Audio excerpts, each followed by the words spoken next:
कहानी की शुरुआत में हम शातिर चोरों की एक गैंग को देखते हैं जो एक ऐसे बैंक को लूटने की प्लानिंग कर रहे हैं जिसे दुनिया की सबसे सुरक्षित जगहों में से एक माना जाता है। दरअसल स्पेन में मौजूद ये बैंक 500 साल पुराने अनमोल खजाने को अपने सबसे गहरे तहखाने में दबाए बैठा है। इसलिए बड़े बड़े क्रिमिनल्स की नजर सालों से इस बैंक पर है। लेकिन यहाँ के सुरक्षा इंतजाम इतने नेक्स्ट लेवल हैं कि अगर बैंक के आसपास थोड़ी सी भी सस्पिशियस एक्टिविटी दिखती है तो पलक झपकते ही 15 हेविली आर्म्ड गार्ड्स फायरिंग के लिए रेडी हो जाते हैं। पूरे एरिया को मॉनिटर करने के लिए ऐसे एडवांस कैमरास लगाए गए हैं जो इंसानी कदमों की हल्की सी आहट को भी आसानी से डिटेक्ट कर लेते हैं। और सबसे बड़ी मुसीबत है इस बैंक का अंडरग्राउंड तहखाना। 19वीं सदी में बनी इस तिजोरी का डिजाइन और मैकेनिज्म आज के दौर के बड़े से बड़े क्रिमिनल्स के लिए एक अनसुलझी पहेली बनी हुई है और इस वक्त ये लोग इसी पहेली को सुलझाने में लगे हुए हैं। सबसे पहले मिलिए वॉल्टर से, जो ब्रिटेन में एक ऐसी एजेंसी चलाता है जो समंदर की गहराइयों से प्राचीन और ऐतिहासिक चीजें डिस्कवर करने का काम करती है। एक बार डीप वाटर रिसर्च के दौरान वॉल्टर और उसकी एक्सपर्ट टीम को साल 1645 का एक डूबा हुआ ब्रिटिश जहाज मिल जाता है। इस मिशन के दौरान जेम्स नाम के एक प्रोफेशनल गोताखोर को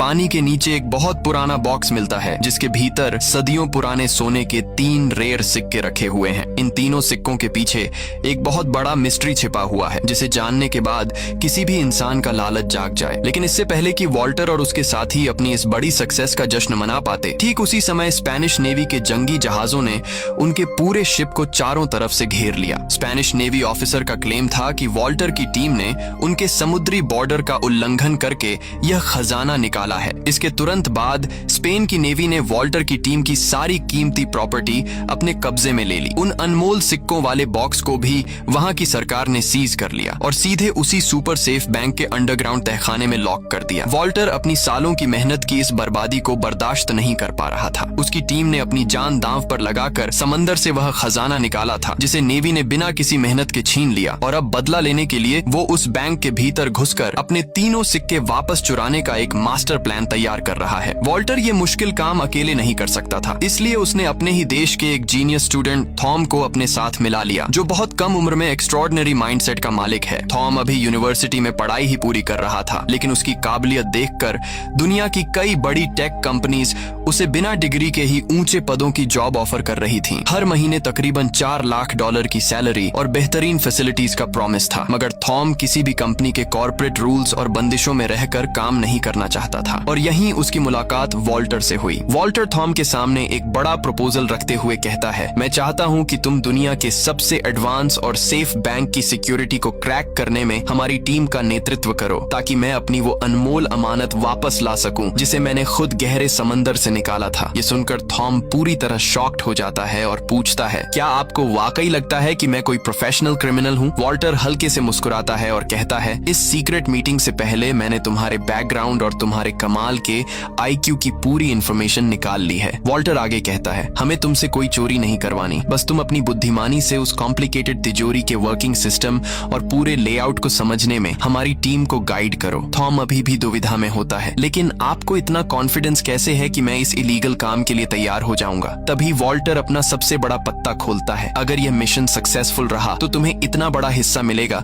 कि तुम्हारी आने वाली कई पीढ़ियां भी बिना कुछ किए ऐश की जिंदगी झेंगी। इतना कहकर वो स्पेन का एक हवाई टिकट टेबल पर छोड़ देता है और वहां से चला जाता है। थॉम घर लौटकर इंटरनेट पर बैंक ऑफ स्पेन के बारे में छानबीन करता है और पता चलता है कि इसकी तिजोरी दुनिया की सबसे उलझी हुई तिजोरी है जिसे आज तक कोई नहीं तोड़ पाया। यह चैलेंज देखकर थॉम का इंटरेस्ट और बढ़ जाता है और वो वॉल्टर के साथ जाने का फैसला कर लेता है। अगले दिन पिता को कॉल करके बताता है और फिर फ्लाइट पकड़कर मैड्रिड एयरपोर्ट पहुंच जाता है। वहां उसकी मुलाकात लोरेन से होती है। लोरेन वॉल्टर की शातिर एजेंट थी जो हर मिशन पर अपनी पहचान बदल लेती थी। लोरेन उसे बैंक ऑफ स्पेन के ठीक सामने वाली एक ऊंची बिल्डिंग में ले जाती है जहां वॉल्टर उसका वेलकम करता है और बताता है कि यहीं से पूरे ऑपरेशन को कंट्रोल किया जाएगा। वहां क्लाउस नाम के एक कंप्यूटर हैकर से थॉम की मुलाकात होती है। वॉल्टर बताता है कि पूरे मिशन को जेम्स लीड करेगा। तभी साइमन नाम के शख्स की एंट्री होती है जिसकी खासियत थी कि वो किसी भी चीज को पल भर में ढूंढ निकालता था। वॉल्टर बैंक की मेन तिजोरी क्रैक करने की जिम्मेदारी सीधे थॉम को सौंप देता है। ये सुनकर जेम्स भड़क जाता है क्योंकि उसका कहना था कि थॉम को ऐसे खतरनाक कामों का कोई एक्सपीरियंस नहीं है। वॉल्टर उसकी बात अनसुनी कर क्लाउस से मिशन का अपडेट पूछता है। क्लाउस बताता है कि बैंक का पूरा टेलीफोन सिस्टम तो हैक हो गया है, लेकिन इंटरनल सिस्टम में घुसने के लिए एक सीक्रेट पासवर्ड चाहिए। रैंडम नंबर्स डालकर बाईपास करने करने में 100 करोड़ से भी ज्यादा कॉम्बिनेशंस ट्राई करने पड़ते, जो नामुमकिन था। तभी थॉम एक आइडिया देता है कि जो बैंक स्टाफ अभी छुट्टी पर है उसे बैंक के किसी ऑफिशियल नंबर पर कॉल करो और खुद को बैंक ऑफ स्पेन के कस्टमर केयर या वॉइसमेल सर्विस का एजेंट बताओ। फिर उनसे कहो कि आपके अकाउंट पर एक अर्जेंट मैसेज आया है, जिसे सुनने के लिए कृपया बीप के बाद अपना सीक्रेट पासवर्ड एंटर करें। शुरुआत में टीम के बाकी मेंबर्स को लगता है कि यह बहुत ही बचकाना आइडिया है, पर हैरानी की बात यह होती है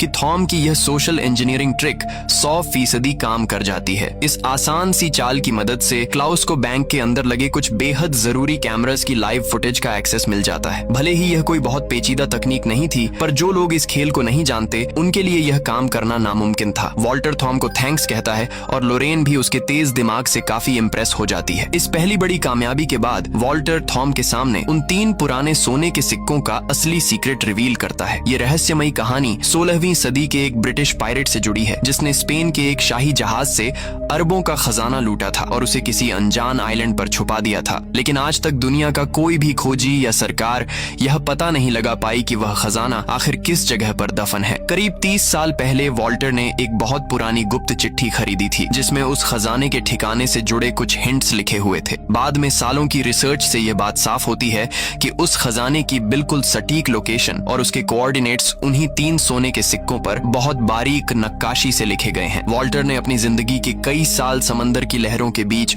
उन कीमती सिक्कों को खोजने में दांव पर लगा दिए थे, मगर अफसोस वही सिक्के अब स्पेन सरकार के कब्जे में दुनिया के सबसे सिक्योर बैंक के लॉकर में बंद हैं। वॉल्टर अपनी टीम के सामने वादा करता है कि अगर यह हाइस्ट सक्सेसफुल रही तो खजाने का एक एक हिस्सा सभी में बराबर डिवाइड कर दिया जाएगा। वह थॉम को यह भरोसा भी दिलाता है कि अगर वे किसी वजह से अनसक्सेसफुल भी रहे तो भी उसकी मेहनत और कीमती समय के बदले एक बड़ा अमाउंट पे किया जाएगा। एक लंबी ब्रेनस्टॉर्मिंग के बाद पूरी टीम मिलकर बैंक के अंदर घुसने का पहला फुल प्रूफ ब्लूप्रिंट रेडी करती है। प्लान के मुताबिक सबसे पहले वे बैंक का स्टाफ बनकर एक इंडस्ट्रियल क्लीनिंग कंपनी को कॉल करते हैं और उन्हें झूठी इंफॉर्मेशन देते हैं कि बैंक के अलार्म सिस्टम में टेक्निकल फॉल्ट आ गई है, जिसकी वजह से कुछ दिनों के लिए साफ सफाई का काम सस्पेंड किया जा रहा है। इसके तुरंत बाद साइमन और थॉम उसी क्लीनिंग कंपनी के फेक एम्प्लॉई बनकर सीधे बैंक के मेन गेट पर पहुंच जाते हैं। दोनों अपनी एक्टिंग इस कदर परफेक्टली निभाते हैं कि वहां तैनात सिक्योरिटी गार्ड्स को जरा सा भी डाउट नहीं होता। वे बहुत आसानी से सिक्योरिटी चेक क्लियर करके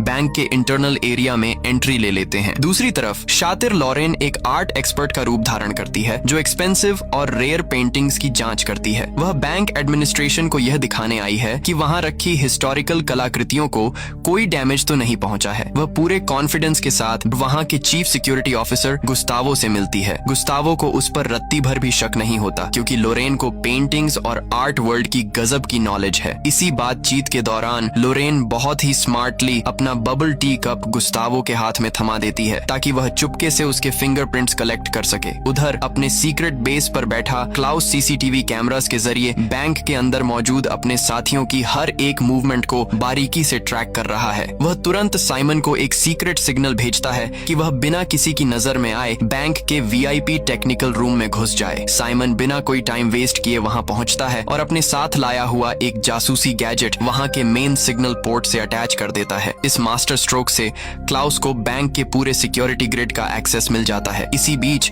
एक सिक्योरिटी गार्ड लॉरेन को सीधे बैंक प्रेसिडेंट के कैबिन में ले जाता है, जहां उसे कुछ कीमती पेंटिंग्स की री एग्जामिनेशन करनी है। जैसे ही गार्ड वहां से हटता है, लोरेन पलक झपकते ही अपना खास इलेक्ट्रॉनिक टूल निकालती है और तेजी से पेंटिंग को स्कैन करने लगती है। क्लाउस इस दौरान एक बहुत बड़ा रिस्क लेता है। वह कैमरास की लाइव फुटेज की स्पीड स्लो करके उसे इस तरह एडिट करता है कि कंट्रोल रूम में बैठे मॉनिटर्स को यही लगे कि लोरेन अभी भी शांति से पेंटिंग का मुआयना कर रही है। लेकिन हकीकत यह थी कि लोरेन उस कैबिन में तिजोरी की मेन चाबी का सीक्रेट ठिकाना ढूंढ रही थी। उसने एक एडवांस 3D स्कैनर डिवाइस से उस चाबी का हूबहू डिजिटल क्लोन तैयार कर लिया। वह पहली चाबी की कॉपी बनाने का काम पूरा ही करती है कि अचानक कमरे का दरवाजा खुलता है और खुद बैंक प्रेसिडेंट अंदर आ धमकता है। बैंक प्रेसिडेंट के अचानक आने से खतरा बहुत बड़ा हो जाता है, क्योंकि क्लाउस ने कैमरास पर जो slow motion video loop set किया था उसका टाइम अब खत्म होने वाला था। अगर सिक्योरिटी टीम को असली लाइव फीड और बदली हुई फुटेज के बीच का फर्क समझ आ जाता तो उनका पूरा हाइस्ट उसी पल तबाह हो जाता। लेकिन इस मुश्किल घड़ी में भी लोरेन गजब का प्रेजेंस ऑफ माइंड दिखाती है। वह बैंक प्रेसिडेंट से बेहद शालीनता से कहती है कि सर,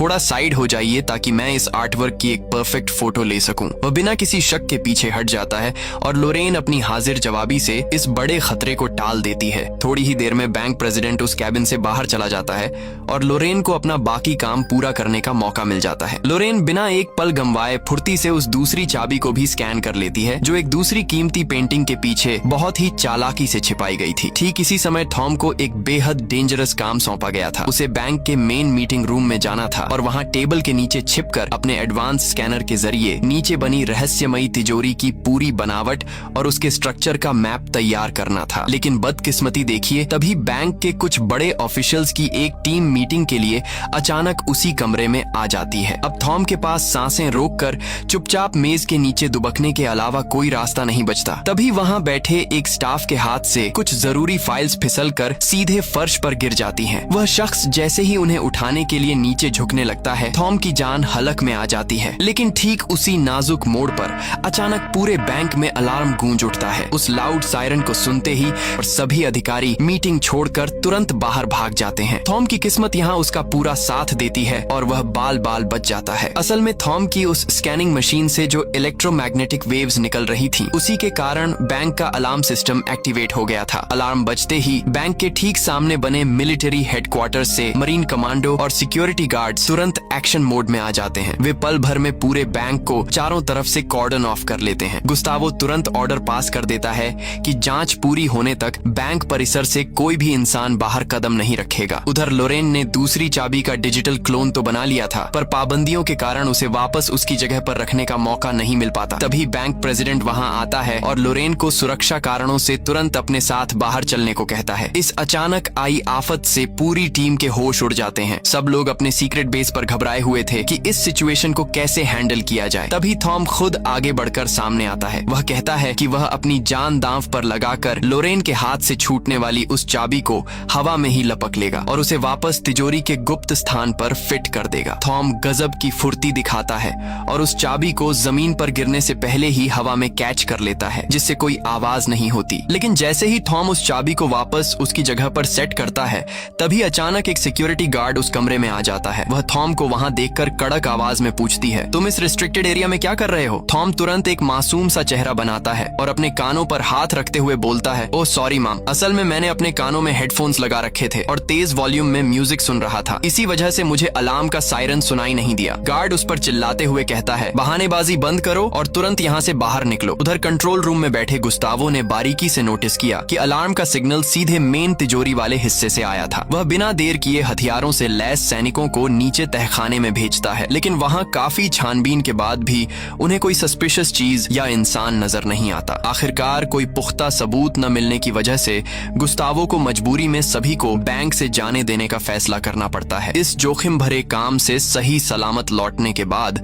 जब पूरी टीम बैंक से चुराए गए डेटा की बारीकी से जांच करती है, तो थॉम एक बार फिर अपनी गजब की बुद्धिमानी का सबूत देता है। वह ध्यान देता है कि स्कैनर तिजोरी के एक खास हिस्से का साफ ढांचा नहीं बना पाया है। वो तुरंत समझ जाता है कि उस जगह पर पानी मौजूद है। दरअसल उस गुप्त तिजोरी के ठीक ऊपर पानी का एक बहुत बड़ा टैंक मौजूद है। 19वीं सदी के उस्ताद इंजीनियर्स ने इस लॉकर की सुरक्षा के लिए ऐसा अचूक चक्रव्यूह बनाया है कि अगर कोई भी घुसपैठियां बिना अनुमति के इसके अंदर कदम रखता है तो मुख्य पाइपलाइन के सारे वाल्व्स खुद ब खुद खुल जाते हैं। देखते ही देखते वह पूरा हिस्सा पानी से भर जाता है, जिससे चोर वहीं फंसकर अपनी जान गंवा बैठता है। थॉम अपनी खोज से यह भी पता लगाता है कि उस पुराने दौर में आज की तरह कोई मोशन डिटेक्शन टेक्नोलॉजी तो मौजूद नहीं थी, पर उसकी जगह उन्होंने फर्श के नीचे एक बहुत ही संवेदनशील तराजू फिट कर रखा है। जैसे ही तिजोरी की जमीन पर तय सीमा से 1 ग्राम भी फालतू वजन पड़ता है, वह पूरा सिस्टम खुद एक्टिवेट हो जाता है और वाटर ट्रैप चालू हो जाता है। अब टीम के सामने सबसे बड़ी चुनौती ये है कि उस संवेदनशील तराजू को बिना डिस्टर्ब किए तिजोरी को कैसे पार किया जाए। उधर बैंक में अलार्म बजने की उस घटना के बाद जब सुरक्षा बलों को कोई सुराग नहीं मिलता, तो बैंक प्रेसिडेंट गुस्तावो को बहुत बुरी तरह डांटते हैं। उसी दौरान पूरे देश में फुटबॉल वर्ल्ड कप का जोश अपने चरम पर होता है और बैंक के ठीक बाहर बने चौक पर स्पेन की टीम का हौसला बढ़ाने के लिए हजारों फैंस की भारी भीड़ जमा होती है। बैंक प्रेसिडेंट के सलाहकार गुस्तावो का बचाव करते हुए कहते हैं कि शायद अलार्म बजने की वजह बाहर लगे बड़े बड़े पावर जनरेटर्स और मैच दिखाने वाली बड़ी स्क्रीन्स का इलेक्ट्रोमैग्नेटिक असर हो सकता है। इसी बीच जेम्स और साइमन अंडरग्राउंड सीवर के गुप्त रास्तों का इस्तेमाल करके उस बड़े तराजू के बेसमेंट तक पहुंचने में कामयाब हो जाते हैं। जैसा कि थॉम ने पहले ही अंदाजा लगाया था, वह मैकेनिकल सिस्टम सिस्टम सच में पुरानी इंजीनियरिंग की एक बेजोड़ मिसाल है। लेकिन अब उनके सामने एक और नई मुसीबत आकर खड़ी हो जाती है। उस गुप्त तिजोरी तक नीचे के रास्ते से सुरंग खोदने के लिए उन्हें कम से कम 15 दिनों का वक्त चाहिए। अगर वे मशीन्स का इस्तेमाल करके तेजी से ड्रिलिंग करते हैं तो उसकी तेज आवाज से बैंक की सिक्योरिटी टीम तुरंत अलर्ट हो जाएगी। वे हर हाल में वर्ल्ड कप के इस खुशनुमा माहौल का फायदा उठाना चाहते हैं जब बाहर मौजूद पूरी जनता और पुलिस मैच के रोमांच में डूबी हो। लेकिन दिक्कत यह है कि फाइनल मैच अब से सिर्फ 8 दिन बाद ही होने वाला है। ये सुनकर वॉल्टर पूरी तरह निराश हो जाता है और मिशन को यहीं बंद करने का मन बना लेता है। टीम के बाकी लोग भी उम्मीद खोने लगते हैं, लेकिन अक्सर बड़ी मुसीबतें ही सबसे शानदार रास्तों को जन्म देती हैं। एक शाम वॉल्टर बैंक के ठीक सामने वाली एक ऊंची इमारत की छत पर जाता है। वहां से नीचे का नजारा देखते हुए वह नोटिस करता है कि जब भी फुटबॉल मैच के दौरान स्पेन की टीम कोई गोल दागती है और नीचे खड़ी भीड़ खुशी के मारे चिल्लाती है तो बैंक के मोशन डिटेक्शन कैमरास खुद ब खुद उस शोर की तरफ घूम जाते हैं। इसका साफ मतलब है कि वे नीचे के बजाय बैंक की छत के रास्ते ऊपर से अंदर घुस सकते हैं। लेकिन यह पूरा खतरनाक प्लान स्पेन की फुटबॉल टीम की जीत पर टिका है और किस्मत देखिए, स्पेन की टीम बेहतरीन खेल दिखाते हुए सेमीफाइनल जीतकर सीधे फाइनल में पहुंच जाती है। अब टीम के लिए बस तिजोरी तक पहुंचने के रास्ते को सेफ बनाना बाकी है। इसी बीच एक दिन कंट्रोल रूम में ड्यूटी संभालते हुए गुस्तावो के कानों में सफाई कर्मचारियों की बातचीत का कुछ हिस्सा पड़ता है। वे आपस में बात कर रहे हैं कि कुछ दिनों पहले बैंक की तरफ से सफाई का काम रोकने के लिए एक कॉल आया था क्योंकि सिस्टम में कोई खराबी थी। ये बात सुनते ही गुस्तावो को झटका लगता है और उसे तुरंत याद आता है कि उस दिन 2 नए सफाई कर्मी बैंक के अंदर आए थे। वह बिना कोई वक्त गंवाए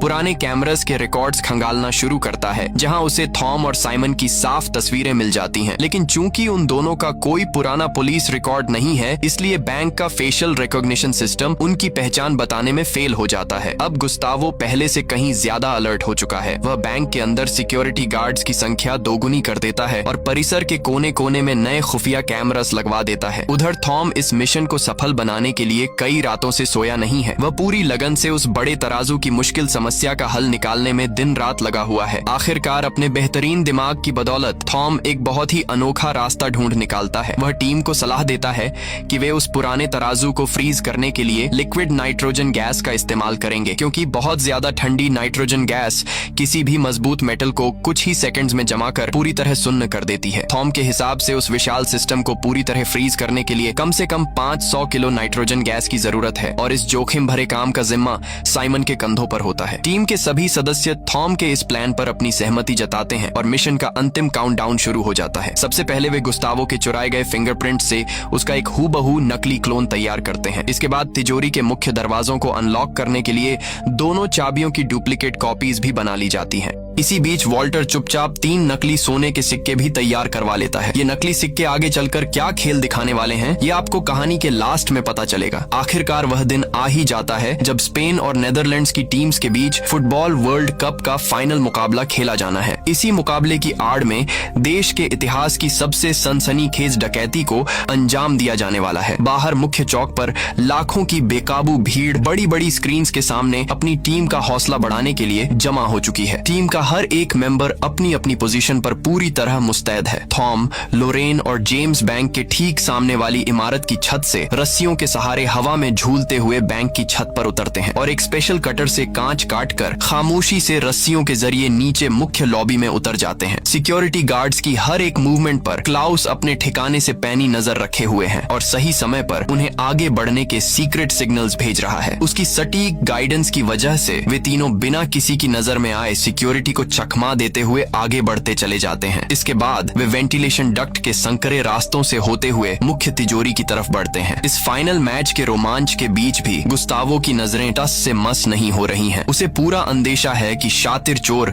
इस सुनहरे मौके का फायदा उठाने की कोशिश जरूर करेंगे, इसलिए वह खुद कंट्रोल रूम की स्क्रीन्स पर एक एक हरकत को बारीकी से देख रहा है। जैसे ही वे वेंटिलेशन डक्ट के मुहाने से बाहर निकले, तीनों के पैरों तले जमीन खिसक गई क्योंकि उनके सामने 2 दीवारों के बीच एक भयानक गहरी खाई है। तीनों अपने साथ लाई पोर्टेबल सीढ़ी को खोलकर दोनों दीवारों को आपस में जोड़ देते हैं। जेम्स सबसे आखिर में उस सीढ़ी पर चढ़ता है, लेकिन जैसे ही वह बीच रास्ते पहुंचता है, सीढ़ी अचानक नीचे की तरफ सरकने लगती है। मौत को सामने देख जेम्स पूरी ताकत से आगे की तरफ छलांग लगाता है। ठीक उसी नाजुक पल में थॉम हवा में ही उसका हाथ मजबूती से थाम लेता है और जेम्स की जान बच जाती है। उधर क्लाउस सिस्टम को हैक करके पहला सिक्योरिटी दरवाजा खोल देता है। इसके बाद उनके सामने एक और बेहद भारी स्टील का दरवाजा आता है। इसे खोलने के लिए गुस्तावो के नकली फिंगरप्रिंट और उन दोनों डुप्लीकेट चाबियों का एक साथ एक ही सेकंड में इस्तेमाल किया जाना जरूरी है। तीनों साथियों के तालमेल के बिना यह दरवाजा खुलना पूरी तरह नामुमकिन है। किस्मत से फिंगरप्रिंट और चाबियों का वह कॉम्बिनेशन एकदम सटीक बैठता है और आखिरकार बैंक का वह अंतिम दरवाजा भी उनके सामने खुल जाता है। अब उनके ठीक सामने वह फर्श है जिसके नीचे वह संवेदनशील तराजू लगा हुआ है। अंडरग्राउंड सीवर में तैनात साइमन को जैसे ही टॉम का सिग्नल मिलता है, वह बिना देरी किए उस तराजू के मुख्य बेस पर भारी मात्रा में नाइट्रोजन गैस रिलीज करना शुरू कर देता है। ऊपर तिजोरी में खड़े तीनों लोग अपनी सांसें रोके उस मैकेनिज्म के जमने का इंतजार कर रहे हैं। कुछ ही पलों में अत्यधिक ठंड की वजह से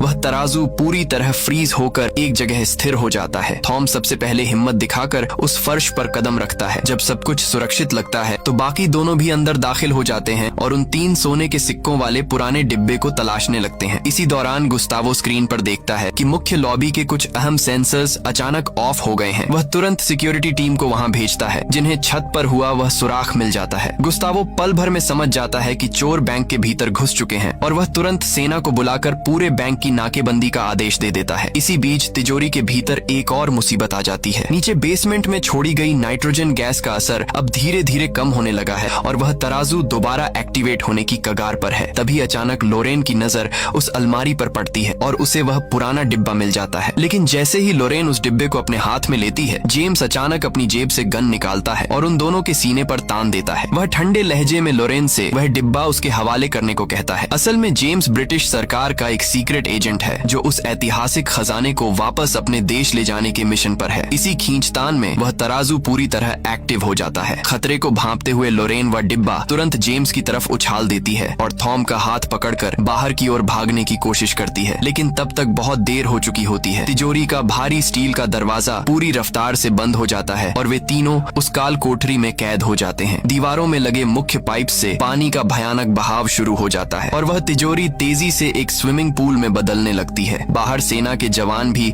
बैंक के गलियारों में दाखिल हो चुके हैं। तिजोरी के भीतर पानी का स्तर इतनी तेजी से बढ़ रहा है कि कुछ ही मिनटों में वहां सांस लेना भी मुश्किल होने वाला है। जेम्स एक प्रोफेशनल गोताखोर है और उसे इस स्थिति का पहले से अंदाजा था, इसलिए वह अपने साथ कुछ खास डाइविंग इक्विपमेंट लेकर आया है। वह पूरी तरह शांत रहते हुए पानी की गहराई में उतरता है और नीचे बने ड्रेनेज पाइप के रास्ते बाहर निकलने की तरफ बढ़ जाता है। लेकिन लोरेन और थॉम के पास ऐसा कोई साधन नहीं है और पानी उनके गले तक आ चुका है। जीवन और मृत्यु के उस आखिरी मोड़ पर थॉम का जीनियस दिमाग एक अंतिम पासा फेंकता है। वह वायरलेस पर चिल्लाते हुए सीवर में मौजूद साइमन से कहता है कि उस तराजू के प्लेटफॉर्म पर जितना हो सके उतना वजन बढ़ा दो। साइमन बिना एक सेकंड गंवाए नाइट्रोजन गैस के उन भारी भरकम खाली सिलेंडर्स को उठाता है और उस तराजू के बेस पर लादना शुरू कर देता है। वजन को मैक्सिमम लिमिट तक पहुंचाने के लिए वह खुद भी उन सिलेंडर्स के ऊपर जा बैठता है। उधर उनके ठिकाने पर बैठे बाकी साथी भी हाथ जोड़कर अपने दोस्तों की जान की दुआ मांग रहे हैं और तभी एक अविश्वसनीय चमत्कार होता है। अत्यधिक वजन पड़ने के कारण तराजू का मैकेनिज्म पूरी तरह लॉक हो जाता है और पानी का वह भयानक बहाव धीरे धीरे थम जाता है। आखिरी कुछ पलों में थॉम और लोरेन की जान बाल बाल बच जाती है। जैसे ही बाहर सिस्टम नॉर्मल होता है,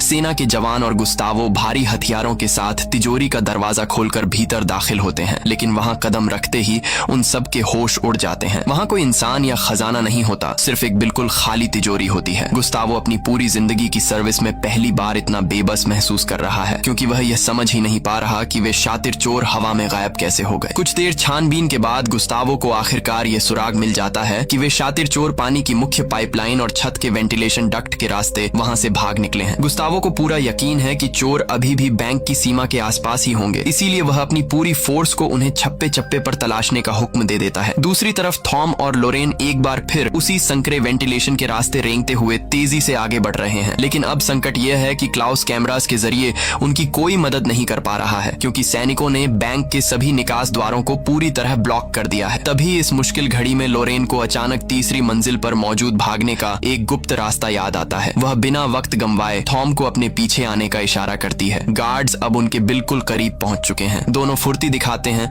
और तेजी से भागकर बैंक प्रेसिडेंट के मुख्य कैबिन में घुस जाते हैं। गुस्तावो को कंट्रोल रूम से यह देखकर लगता है कि अब वे दोनों पूरी तरह फंस चुके हैं और भागने का कोई रास्ता नहीं बचा। लेकिन जैसे ही सिक्योरिटी कर्मियों का दस्ता उस कैबिन का दरवाजा तोड़कर अंदर दाखिल होता है तो वहां का नजारा देख उनके पैरों तले जमीन खिसक जाती है। कमरे के भीतर कोई भी मौजूद नहीं होता। असल में जब लॉरेन पेंटिंग्स की जांच के बहाने पहली बार उस कैबिन में आई थी तभी उसकी पारखी नजरों ने नोटिस कर लिया था कि बैंक प्रेसिडेंट अक्सर वहां सिगरेट पीने के लिए एक गुप्त खिड़की खुली छोड़ देता है। उसी खुली खिड़की का फायदा उठाकर दोनों समय रहते बाहर निकल जाते हैं। गुस्तावो जैसे ही खिड़की से नीचे सड़क की तरफ देखता है उसका खून खौल उठता है, क्योंकि उसे थॉम और लोरेन नीचे मौजूद लाखों की भीड़ में धीरे धीरे गायब होते साफ दिखाई दे रहे होते हैं। वह गुस्से से अंधा होकर तुरंत अपनी गन निकालता है और उन पर फायर करने के लिए निशाना साधता है। लेकिन ठीक उसी वक्त उसका एक साथी ऑफिसर उसका हाथ पकड़कर उसे रोक लेता है। वह गुस्तावो को झकझोरते हुए कहता है, क्या आपका दिमाग खराब हो गया है? नीचे आम जनता की कितनी भारी भीड़ मौजूद है। इसके बाद वह तुरंत सैनिकों को वॉकी टॉकी पर मैसेज भेजता है कि काले कपड़े पहने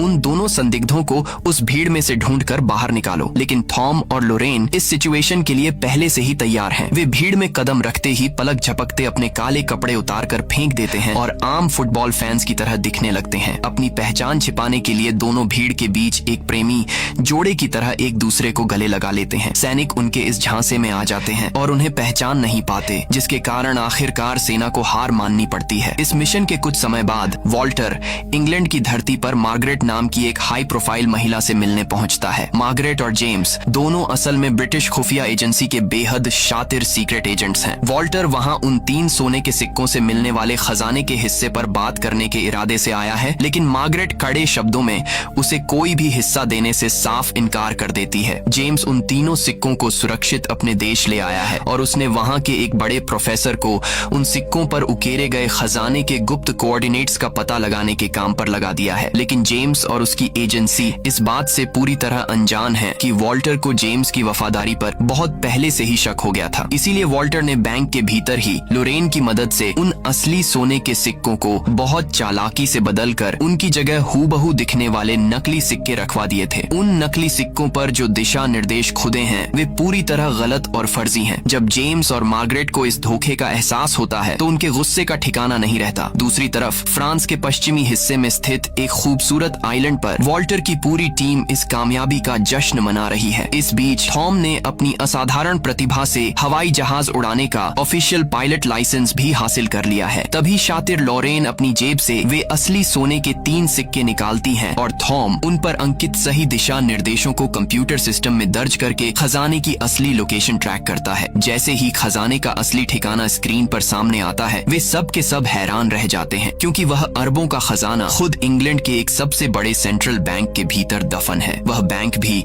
टेक्नोलॉजी के मामले में बेहद आधुनिक और दुनिया के सबसे उन्नत सिक्योरिटी सिस्टम से लैस माना जाता है। अब इन चारों साथियों के सामने एक और बहुत बड़ी चुनौती आ खड़ी हुई है। आगे की रोमांचक कहानी में हम देखेंगे कि इंग्लैंड के इस सबसे सुरक्षित बैंक को अपना अगला निशाना बनाते समय थॉम कौन सी नई और अद्भुत योजना तैयार करता है। तो ऐसी ही और मजेदार वीडियोस देखने के लिए सब्सक्राइब करें आपके अपने चैनल ज़ोरिक्स मूवीज को। और जो स्क्रीन पर वीडियो दिख रही है ये भी काफी मजेदार है, तो क्लिक करो और एंजॉय करो। मिलते हैं नेक्स्ट वीडियो में, तब तक के लिए बाय बाय।